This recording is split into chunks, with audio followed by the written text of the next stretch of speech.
پہلا سوال یہ ہے کہ عصر کے وقت میں نماز عصر سے پہلے ظہر کی نماز پڑھ سکتے ہیں یا نہیں؟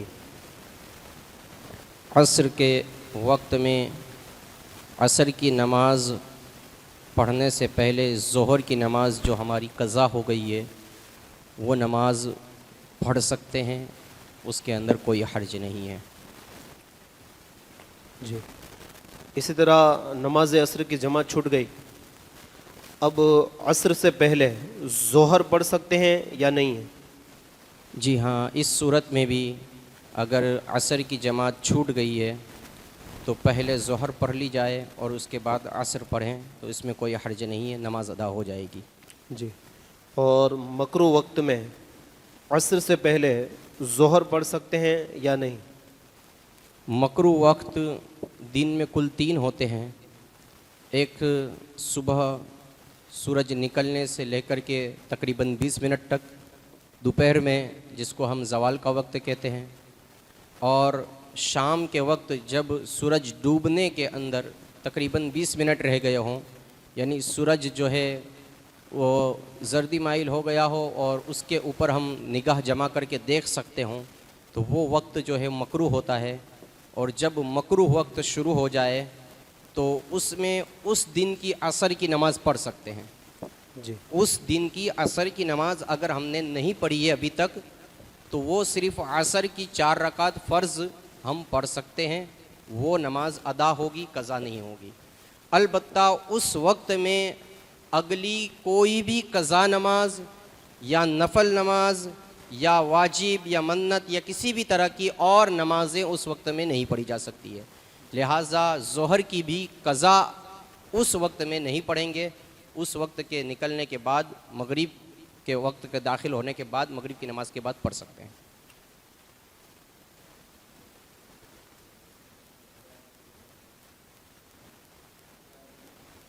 عصر کے وقت میں وقت مکروہ آنے سے پہلے عصر کی بھی قضا نماز پڑھنا چاہیں تو پڑھ سکتے ہیں۔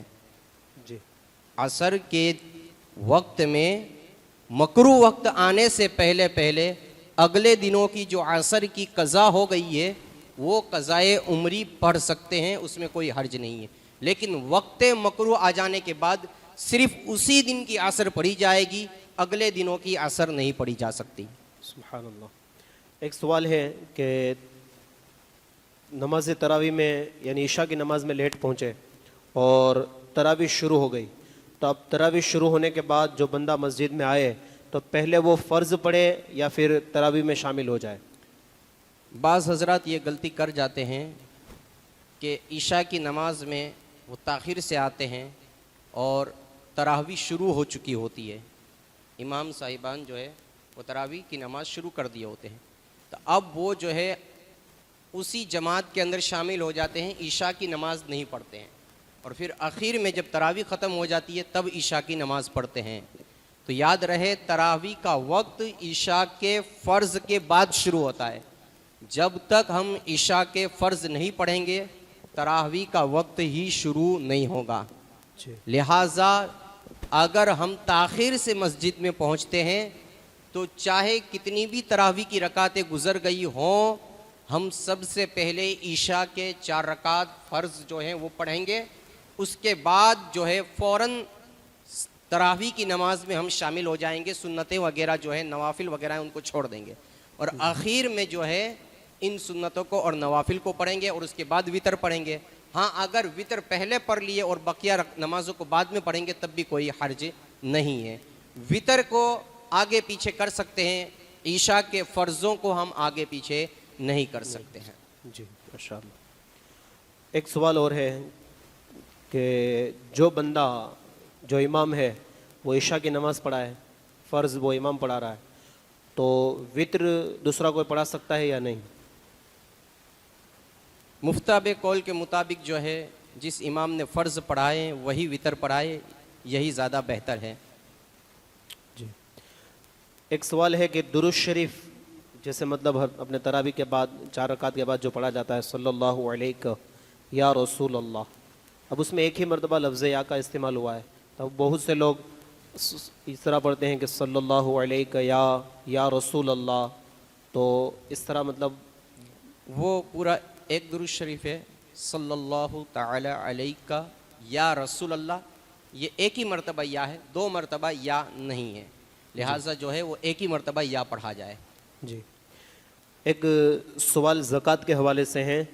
کہ زکوٰۃ کی جو رقم ہے وہ ہم اپنے کون سے رشتہ داروں کو دے سکتے ہیں؟ زکوٰۃ کی رقم اپنے اصول اور فروع کو چھوڑ کر کے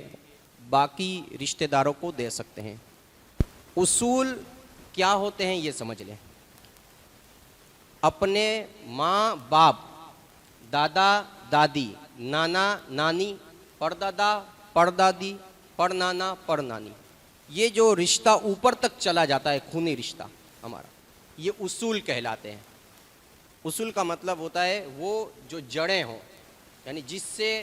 کوئی چیز نکلی ہو، اس کو اصول کہتے ہیں۔ تو ہم اپنے باپ، ماں، دادا دادی، نانا نانی، اسی طرح پردادا پردانی، ان کو زکوٰۃ نہیں دے سکتے۔ اسی طریقے سے اپنی فروع، یعنی ہم سے جو نسل چلی ہے، ہماری اولاد جو ہیں، بیٹا بیٹی، پوتا پوتی، نواسا نواسی، پھر ان کی اولاد، پوتے اور پوتیوں کی اولاد، نواسے اور نواسیوں کی جو ہے یہ اولاد، یہ ہماری فروع کہلاتی ہے، تو ان کو زکوٰۃ نہیں دے سکتے ہیں۔ اصول اور فروع کو چھوڑ کر کے باقی جو رشتہ دار ہوتے ہیں، جیسے بھائی بہن ہو گئے، چچا ہو گئے، ماموں ہو گئے، خالہ ہو گئی، پھوئی ہو گئی، تو ان کو جو ہے زکوٰۃ دے سکتے ہیں۔ اور جب ان کو زکوٰۃ اس وقت دے سکتے ہیں، شرط یہ ہے کہ وہ زکوٰۃ لینے کے مستحق ہو، شریعت کی نظر کے اندر جو ہے وہ غریب ہوں، تو ان لوگوں کو زکوٰۃ دیں گے، زکوٰۃ ادا ہو جائے گی اور ڈبل ثواب ملے گا، زکوٰۃ دینے کا بھی اور صلہ رحمی کا بھی۔ سبحان اللہ۔ ایک سوال ہے کہ مال کی کتنی مقدار ہو تو وہ زکوٰۃ نہیں لے سکتا؟ جس کے پاس حاجت اصلیہ کے علاوہ 44,500 روپے کی مقدار کا مال ہو تو وہ بندہ جو ہے زکوٰۃ نہیں لے سکتا۔ اب یہ اور بات ہے کہ اس پہ زکوٰۃ فرض ہے یا نہیں، یہ ایک الگ ٹاپک ہے۔ بعض بندے ایسے ہوتے ہیں کہ ان پر زکوٰۃ فرض نہیں ہوتی ہے، لیکن وہ زکوٰۃ لینے کے بھی مستحق نہیں ہوتے ہیں۔ زکوٰۃ کا فرض نہ ہونا ایک الگ چیز ہے۔ مان لو کسی بندے کے پاس اس ماہ مبارک کی پہلی تاریخ کو 50,000 روپے جتنے روپے آ گئے، تو اب اس بندے پر زکوٰۃ فرض نہیں ہے اس رمضان میں، اس پہ آنے والے سال زکوٰۃ فرض ہوگی، لیکن وہ بندہ اب مال زکوٰۃ لے نہیں سکتا۔ اسی طریقے سے کچھ بندے ایسے ہوتے ہیں کہ ان کے پاس روپیے پیسے تو نہیں ہوتے ہیں، لیکن زائد مال ہوتا ہے، حاجت اصلیہ کے علاوہ ایسا مال ہوتا ہے جس پر زکوٰۃ نہیں بنتی ہے، لیکن وہ زکوٰۃ لینے کا مستحق بھی نہیں ہوتا ہے۔ مثال کے طور پہ کسی کے پاس 2 گاڑیاں ہیں، 2 موٹر سائیکل ہے، جن کی قیمت تقریباً 50,000 روپے کی ہے، تو اب چونکہ وہ دونوں اس کی استعمال کی، یہ بیچنے کی نہیں ہے، بیچنے کی نیت کی سے نہیں خریدا ہے، اس کے پاس ہے اور رکھ رہا ہے وہ اپنے پاس، تو ایسے بندے کے اوپر زکوٰۃ فرض نہ ہوئی، لیکن چونکہ حاجت اصلیہ میں صرف ایک گاڑی ہے، دوسری گاڑی جو ہے وہ زیادہ ہے، اس کو بیچ کر کے وہ اپنا گزران چلا سکتا ہے، لہٰذا ایسا بندہ زکوٰۃ کے لیے ہاتھ نہیں پھیلائے گا، ایسے کو نہیں دیں گے۔ اسی طرح بہت سے لوگ ہیں کہ جن کے گھروں میں بہت سی ایسی زائد چیزیں ہوتی ہے جن کی قیمت جو ہے وہ تقریباً 50,000 روپے کے قریب پہنچ رہی ہوتی ہے، ان پر زکوٰۃ فرض نہیں ہوئی ہوتی ہے، لیکن وہ زکوٰۃ لینے کے بھی مستحق نہیں ہے۔ جیسے عموماً آج کے دور میں دیکھا جائے تو گھر اگرچہ جو ہے نلیے والا ہو یا بہت ٹوٹی پھوٹی جھوپڑی ہو، لیکن اس میں ٹی وی جو ہے برابری رہتا ہے، جس کی قیمت جو ہے وہ ہزاروں روپے والی ہوتی ہے، تو اب ظاہر سی بات ہے یہ حاجت اصلیہ سے ہے، زائد ہے یہ چیز، اس کی کوئی ضرورت نہیں ہے، جیون ضروریات کی چیزوں کے اندر یہ چیز نہیں ہے، تو اب اس کی قیمت اگر بہت زیادہ ہے، اور یا سمجھ لو کہ ایسی 2-3 چیزیں الگ الگ ہے، کچھ برتن ایسے زائد پڑے ہوئے ہیں، کچھ کپڑے ایسے زائد پڑے ہوئے ہیں گھروں کے اندر، کچھ چیزیں ایسی ہیں جو زائد پڑی ہوئی ہے کہ اگر ان کو بیچ دیا جائے تو ان کی قیمت جو ہے وہ 50,000 روپیہ ہے، اس سے زائد بنتی ہے. تو اب ایسے لوگ زکوٰۃ لینے کے مستحق نہیں ہیں. ہاں یہ ہے کہ چونکہ یہ چیزیں تجارت کی نہیں ہیں، مال نامی نہیں ہے، ایسا مال نہیں ہے جو گروتھ کرے، جو بڑھے، جس کا فائدہ ہو آگے چل کر کے، ایسا مال نہیں ہے، تو ان کے اوپر زکوٰۃ فرض نہیں ہوئی. البتہ وہ زکوٰۃ لینے کے بھی مستحق نہیں ہیں. ایک سوال ہے کہ جیسا کہ لوگوں میں اس طریقے سے مشہور ہے کہ اس سال جس کو زکوٰۃ دی ہے تو ہر سال اسی کو زکوٰۃ دی جائے. کیا ایسا ضروری ہے کہ ہر سال اسی کو زکوٰۃ دیں یا کسی اور کو بھی دے سکتے ہیں؟ ایسا ضروری نہیں ہے کہ ہر سال اسی کو زکوٰۃ دیں جس کو پچھلے سال دی تھی. ہاں اگر وہ اس سال بھی غریب ہی ہے، مالک نصاب نہیں ہوا ہے، تو زکوٰۃ دے سکتے ہیں، دیں گے تو ادا ہو جائے گی، لیکن یہ ضروری نہیں ہے کہ اسی کو دینا پڑے گا جس کو پچھلے سال دی تھی. اور اگر وہ امیر ہو چکا ہے تب تو زکوٰۃ ہی ادا نہیں ہوگی. اس طرح ایک سوال ہے کہ کیا کسی عالم دین کو زکوٰۃ دے سکتے ہیں یا نہیں؟ اگر وہ عالم دین شرعی طور پہ فقیر ہے، یعنی کہ 44,500 روپئے کی مقدار سے کم کا وہ مالک ہے، تو اس کو زکوٰۃ دیں گے تو زکوٰۃ ادا ہو جائے گی.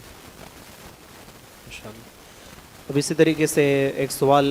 ہے کہ ایک بندہ ہے جو اعتکاف میں بیٹھنا چاہتا ہے، لیکن اس کو